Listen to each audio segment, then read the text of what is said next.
March 11, 2026, 6:47 a.m. A single HIMARS rocket leaves its launcher somewhere west of Kupiansk. 14 minutes earlier, the target didn't exist on any map. Now it does. GPS coordinates locked, flight path calculated, impact in 87 seconds. 35 kilometers behind the Russian front line, a Krasukha-4 electronic warfare vehicle sits beneath a canopy of birch trees along a Forest Service road southeast of Svatove. Its crew has just finished aligning the system's massive parabolic antenna. The jamming array powers up, flooding 60 kilometers of airspace with electromagnetic noise. They've done this dozens of times. Power up, jam, relocate, repeat. For 3 weeks, this single vehicle has been the most effective weapon Russia has fielded on the entire northern front. Not a tank, not an artillery battery, not a battalion of infantry, a truck with an antenna, and in 87 seconds, it will cease to exist. I'm your host at Ukraine Signal, where we analyze the battles that change wars.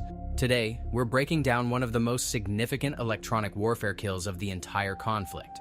A story about invisible signals, patient intelligence work, and the devastating cascade that follows when a single node in a defense network disappears. Because what happened on March 11th near Svatove wasn't just the destruction of an expensive piece of equipment, it was the removal of a shield. And what poured through the gap in the hours that followed would cost Russia 11 vehicles, 2 ammunition storage points, and an estimated 40 to 60 personnel, all because one crew parked next to a paved road one too many times. Let's break it down. To understand why the destruction of a single electronic warfare vehicle mattered so much, you need to understand what the Krasukha-4 was doing to Ukrainian operations along the Kupiansk axis in early 2026. The Kupiansk sector had been a grinding stalemate since late 2025. Russian forces held positions east of the Oskil River, pushing westward in small unit actions, trying to reach the outskirts of Kupiansk itself. Ukrainian defenders held a network of fortified positions along elevated terrain west of the river, using a combination of artillery, minefields, and drone surveillance to prevent any significant Russian advance. Drones were the backbone of Ukrainian defense in this sector. First-person view kamikaze drones launched from positions 3 to 8 kilometers behind the front provided the cheapest and most responsive anti-armor capability available. A single FPV drone costs between $400 and $800. A Russian T-72B3 tank costs roughly $3 million. The math was brutal, and it favored Ukraine, but math only works when the drones can fly. Starting in mid-February 2026, Ukrainian drone operators along a 40-kilometer stretch of the Kupiansk front began reporting catastrophic signal loss. FPV drones that normally maintain stable video links at 5 to 7 kilometers were losing connection at 2 kilometers or less. GPS-guided munitions, including precision mortar rounds and loitering munitions, were drifting hundreds of meters off target. Even commercial DJI Mavic drones used for reconnaissance were experiencing compass errors and forced landings. The cause was immediately obvious to Ukrainian electronic warfare specialists. Someone on the Russian side had deployed a powerful broadband jammer. The signal characteristics pointed to one system in particular, the Krasukha-4. Which weapon caused more disruption to Ukrainian operations in this sector? A. The Krasukha-4 electronic warfare system. B. Russian artillery. C. Russian FPV drones. Drop your answer in the comments. The Krasukha-4, designated 1RL-257 in Russian military nomenclature, is one of Moscow's most advanced ground-based electronic warfare platforms. Built by the KRET Corporation, the system is mounted on a BAZ 6910 8-wheeled heavy truck chassis, giving it strategic mobility across unpaved terrain. The heart of the system is a high-power microwave emitter paired with a large parabolic reflector antenna that can focus jamming energy across a wide frequency spectrum. Its primary design purpose is suppression of airborne radar systems, including AWACS aircraft and surveillance drones. But in the Ukrainian theater, Russian EW crews had adapted the Krasukha-4 for a different role: broadband GPS and radio frequency jamming that disrupted drone control links, satellite navigation, and tactical communications simultaneously.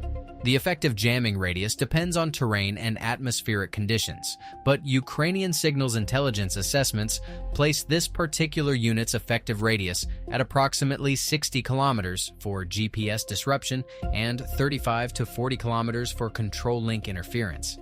That single vehicle was degrading Ukrainian drone operations across nearly the entire Kupiansk defensive sector.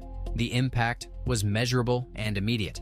Ukrainian brigade-level reports from the 14th Separate Mechanized Brigade, which held the central portion of the Kupiansk line, documented a tripling of FPV drone losses in the first week of the Krasukha-4's operation. Drones that lost their control link didn't return. They crashed, flew off course, or were recovered by Russian troops. Each lost drone represented not just the cost of the airframe, but the loss of the explosive payload it carried. Worse, the jamming created blind spots in Ukrainian surveillance coverage.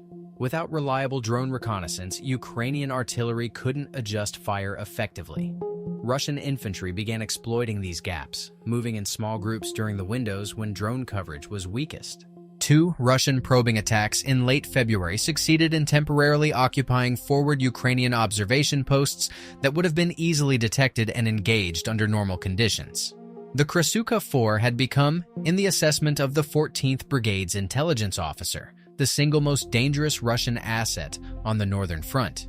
Not because it was killing Ukrainian soldiers directly, but because it was blinding and disarming them. Something had to be done.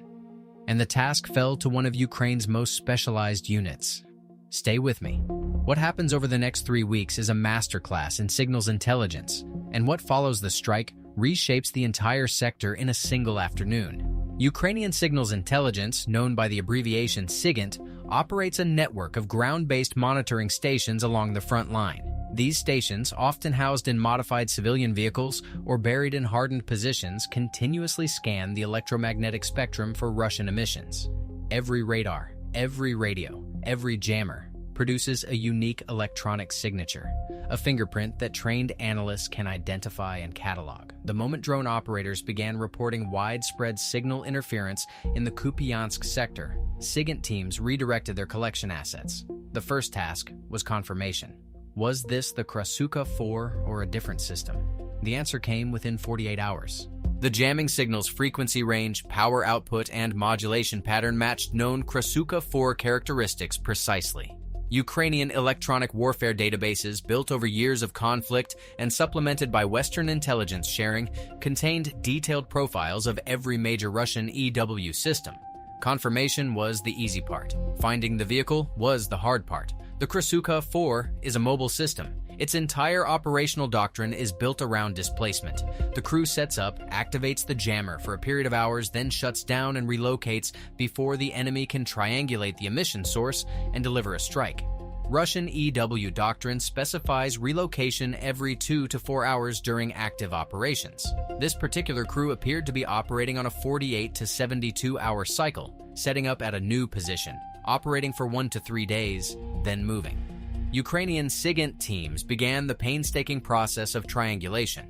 The principle is straightforward, but the execution is demanding. When the Krasukha-4 transmits, its signal reaches different monitoring stations at slightly different times, and with different signal strengths depending on distance and terrain. By comparing readings from 3 or more stations, analysts can calculate a probable location. The problem is precision. At ranges of 30 to 50 kilometers, triangulation typically produces an estimated position within an area of several square kilometers. That's not accurate enough for a HIMARS strike. The M31A1 unitary warhead has a circular error probable of roughly 5 meters at maximum range, meaning it can hit a specific vehicle if you know exactly where that vehicle is. But a 5-kilometer search area containing forests, roads, and villages offers thousands of potential hiding spots. So, the SIGINT teams didn't try to find the Krasukha-4 with a single fix. They built a pattern. Over 3 weeks, from approximately February 19th through March 10th, Ukrainian monitoring stations recorded 7 distinct activation events from the Krasukha-4. Each time the system powered up, the SIGINT teams captured its position with increasing accuracy as they refined their triangulation geometry and adjusted for local terrain effects. They plotted each estimated position on a map. A pattern emerged. The Krasukha-4 crew was consistently setting up within 200 meters of paved or improved gravel roads. This made tactical sense. The BAZ-6910 chassis is large and heavy, roughly 26 tons fully loaded. While it can traverse off-road terrain, moving it through thick forest or across soft ground risks getting stuck, which would be a death sentence if the position was compromised. The crew needed road access for rapid displacement. They also favored positions adjacent to tree lines. The vehicle would be backed into the edge of a forest, its antenna extending just beyond the canopy for clear line of sight, while the truck itself remained concealed from aerial observation. Again, tactically sound, but predictable. Ukrainian analysts identified 4 road segments southeast of Svatove, where the terrain matched the crew's apparent preferences. Paved roads running alongside dense forest blocks with flat ground suitable for vehicle positioning. The Krasukha-4 had used positions near at least 2 of these road segments already. The intelligence picture was coming together, but Ukrainian commanders needed one more thing before they could authorize a strike. They needed real-time confirmation. They needed to catch the Krasukha-4 in the act of transmitting from a known position. And they needed to do it fast enough to get a HIMARS rocket on target before the crew could shut down and displace. The window would be narrow, very narrow. Subscribe to Ukraine Signal if you want to understand how modern warfare actually works. Because what happened next required precision measured in minutes, not hours. On the morning of March 11, 2026, Ukrainian SIGINT stations across the Kupiansk sector were operating at heightened alert. The Krasukha-4 had gone silent 53 hours earlier, suggesting it was in transit to a new position. Based on the crew's established pattern, it was due to activate again within the next 12 to 24 hours. At 6:33 a.m., a monitoring station operated by a Ukrainian SIGINT detachment northeast of Kupiansk detected a sharp spike in broadband radio frequency emissions on bearings consistent with a source southeast of Svatove. Within 90 seconds, 2 additional stations confirmed the detection. Triangulation data was processed through a targeting algorithm that cross-referenced the emission bearings with the pre-identified road segments. The result placed the Krasukha-4 within a 200-meter radius along a forest road approximately 4 kilometers southeast of the village of Kolodiazny, itself situated southeast of Svatove. The position was adjacent to a tree line bordering a paved secondary road. It matched the crew's behavioral pattern exactly. The intelligence officer on duty made the call at 6:35 a.m. Target confirmed. Coordinates transmitted to the HIMARS battery. The M142 HIMARS launcher assigned to this mission was positioned approximately 65 kilometers west-southwest of the target, concealed in a hardened firing position that had been prepared days in advance. The crew had been briefed on the mission profile and was on standby. When the fire mission arrived, the process moved with rehearsed efficiency. The HIMARS crew received the target coordinates at 6:36 a.m. The launcher's fire control computer calculated the ballistic solution in seconds. The M31A1 guided multiple launch rocket system munition, a GPS-guided rocket with a range of approximately 84 kilometers and a 200-pound high-explosive unitary warhead, was already loaded. At 6:47 a.m., the rocket left the launcher. 11 minutes had passed between the fire mission order and launch. This included final coordinate verification, launcher alignment, and the pre-launch safety checks mandated by Ukrainian artillery doctrine.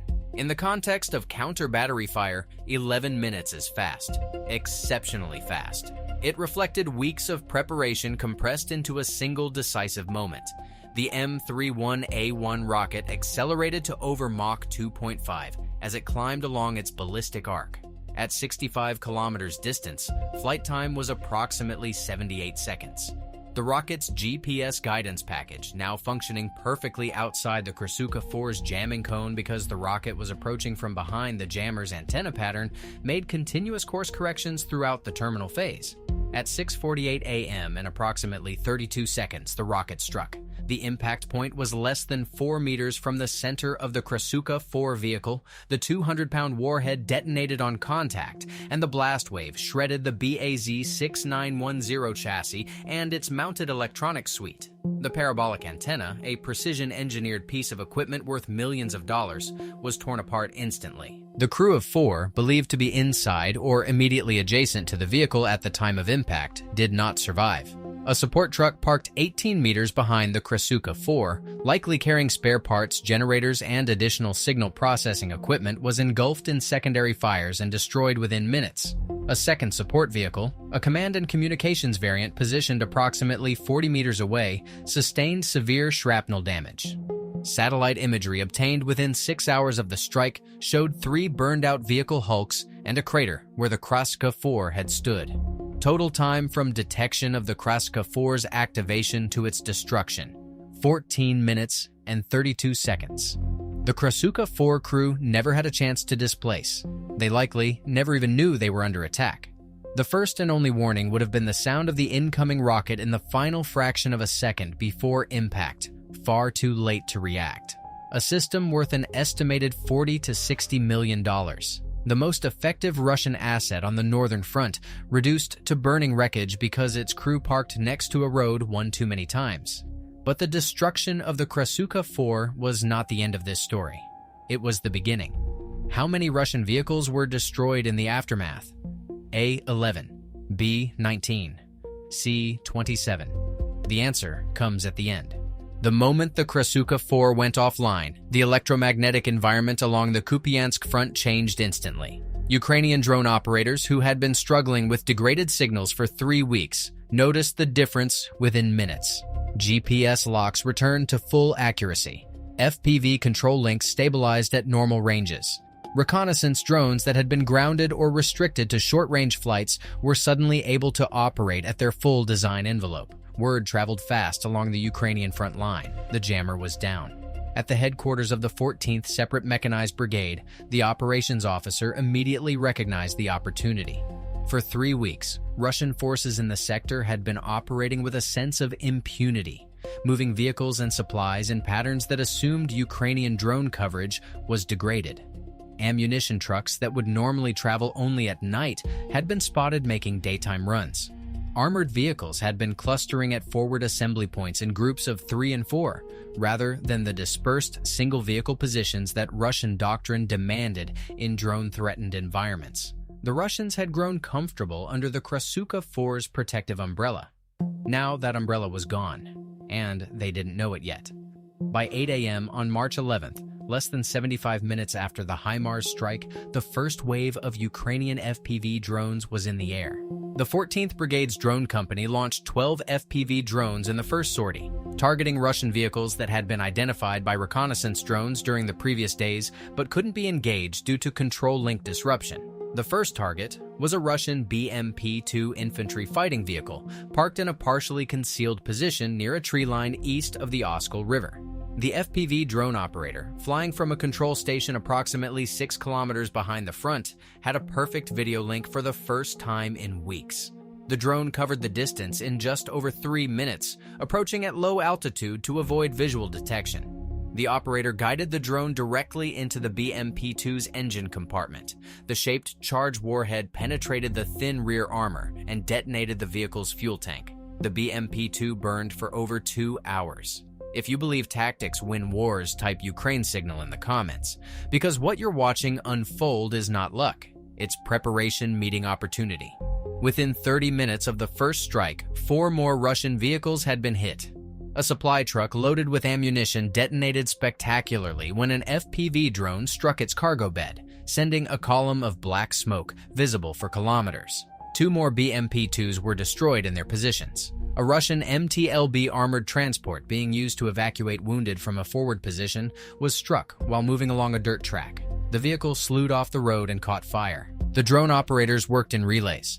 As one team's drones were expended, a second team launched fresh airframes. The resupply chain for FPV drones along the Kupiansk front had been well established, with small workshops producing dozens of drones per day from commercial components and 3D printed frames. The limiting factor had never been drone availability. It had been the ability to fly them against the Krasukha-4's jamming. Now that limitation was gone. By midday, the scope of the operation had expanded. Ukrainian brigade intelligence officers, analyzing real-time drone reconnaissance footage, identified 2 Russian ammunition storage points that had been established in the open during the jamming period. These were field depots, clusters of crates and pallets stacked near tree lines with only basic camouflage netting for concealment. Under normal circumstances, with full Ukrainian drone coverage, no Russian logistics officer would have approved such exposed positions. But the Krasukha-4 had created a false sense of security. The first ammunition point, located approximately 8 kilometers east of the Oskol, was struck at 12:17 p.m. by a pair of FPV drones carrying thermobaric warheads.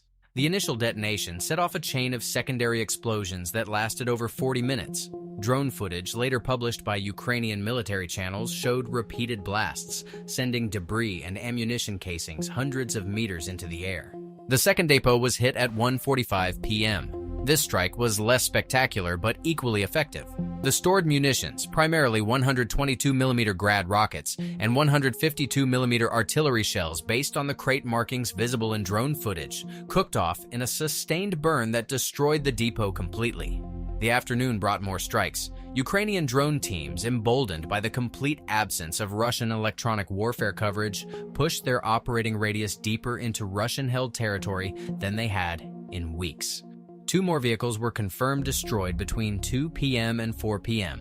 A T-72B3 tank that had been parked in a farmyard and a fuel truck attempting to reach a forward position. By the time darkness fell on March 11th, the tally was staggering. 90 FPV drones had been launched into the sector that had been protected by the Krasukha-4. 11 Russian vehicles were confirmed destroyed, verified through drone strike footage and subsequent reconnaissance passes. 2 ammunition storage points were eliminated. Ukrainian sources estimated Russian casualties at 40 to 60 killed and wounded, though exact figures were difficult to confirm. The cost ratio was extraordinary. 90 FPV drones at an average cost of roughly $500 each represented a total expenditure of approximately $45,000.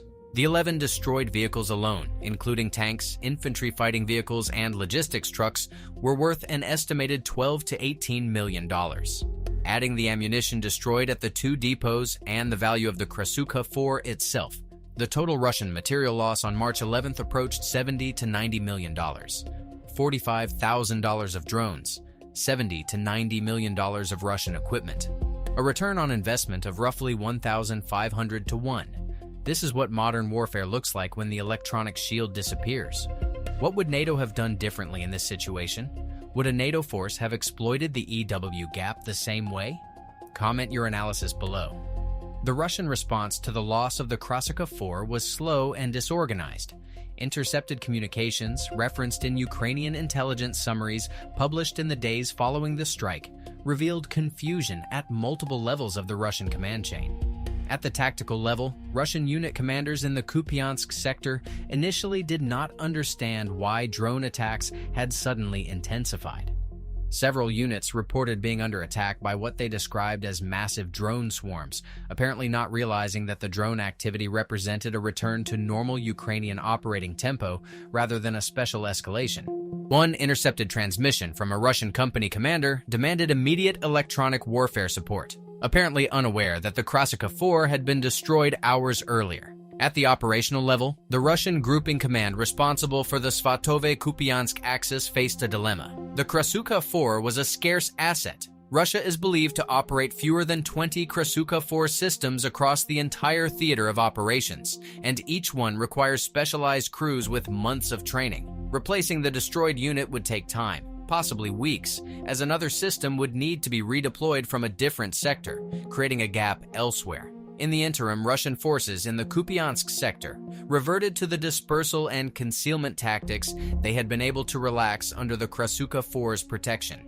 Vehicles were moved only at night. Ammunition was distributed in small quantities to forward positions rather than stored in field depots. Infantry movement during daylight hours was restricted. These measures reduced losses but also reduced Russian operational capability.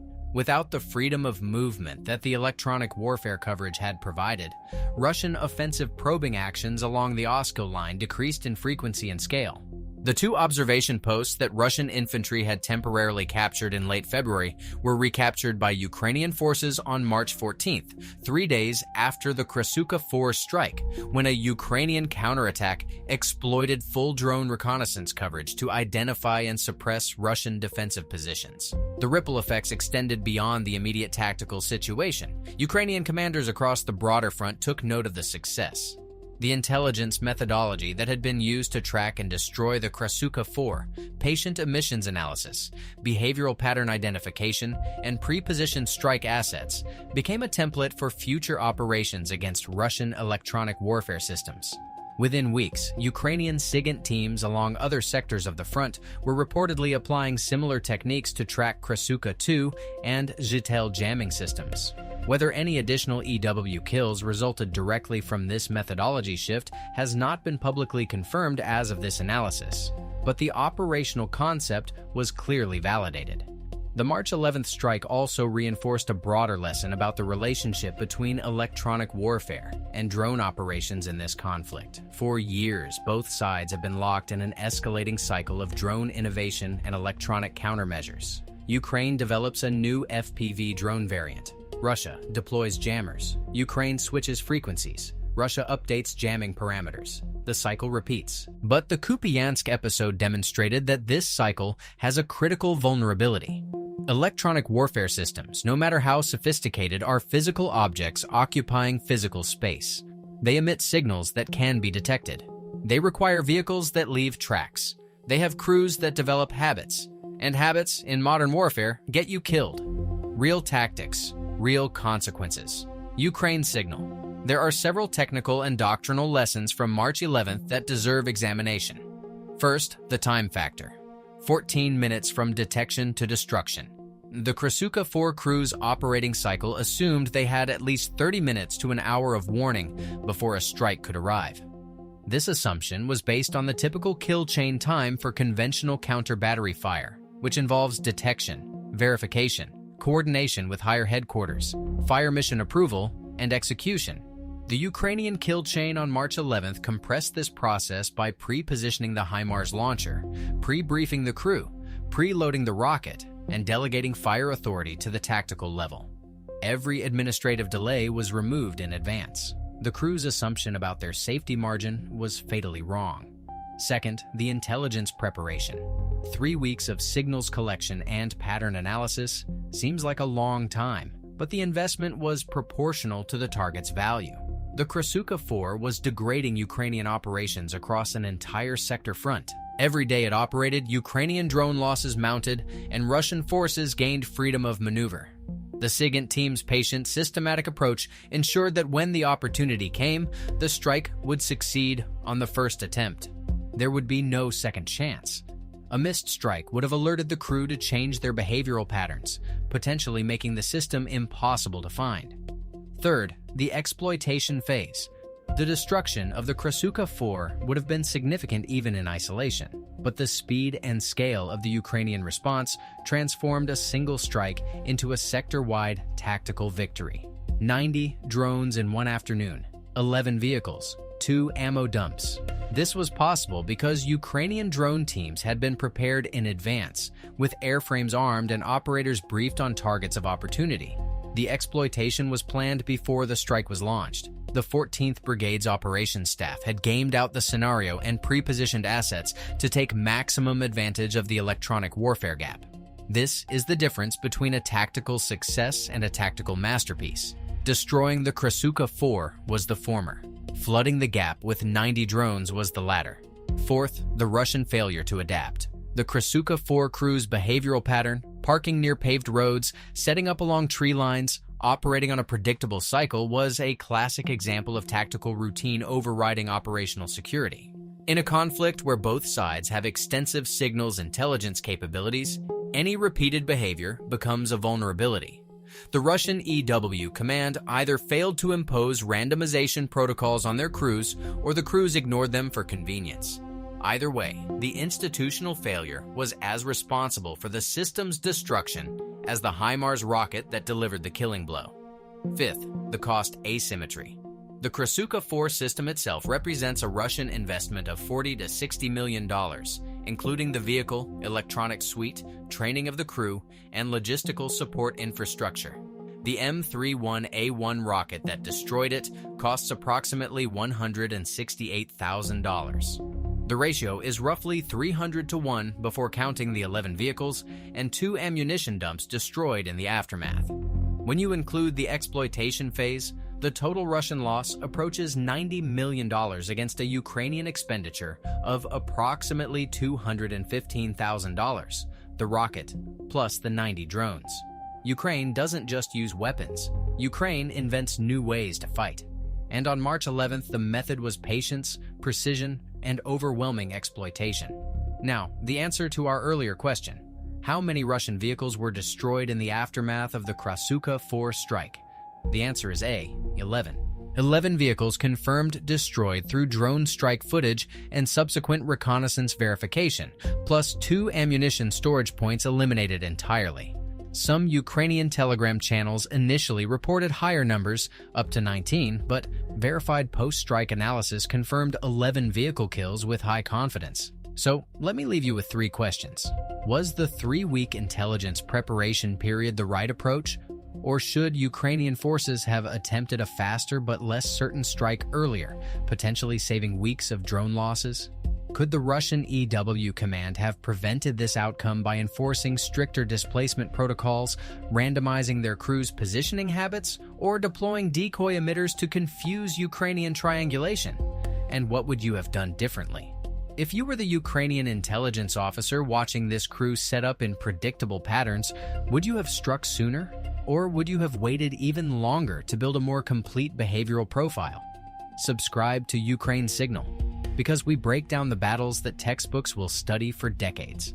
The forest road southeast of Kolodiazny is quiet now. The birch trees along its edge still stand, though several are scorched and splintered. The crater, where the Krasukha-4 once sat, has already begun to fill with rainwater. The burned-out husks of the support vehicles have been pushed to the side of the road by Russian recovery teams, too damaged to salvage, not worth the risk of lingering to remove. But 60 kilometers in every direction, Ukrainian drones fly freely again. FPV operators guide their aircraft with steady links. GPS munitions fall where they are aimed. The invisible shield is gone, and the sky belongs once more to Ukraine. The wrecks remain, silent reminders that modern warfare punishes tactical mistakes without mercy. Stay vigilant.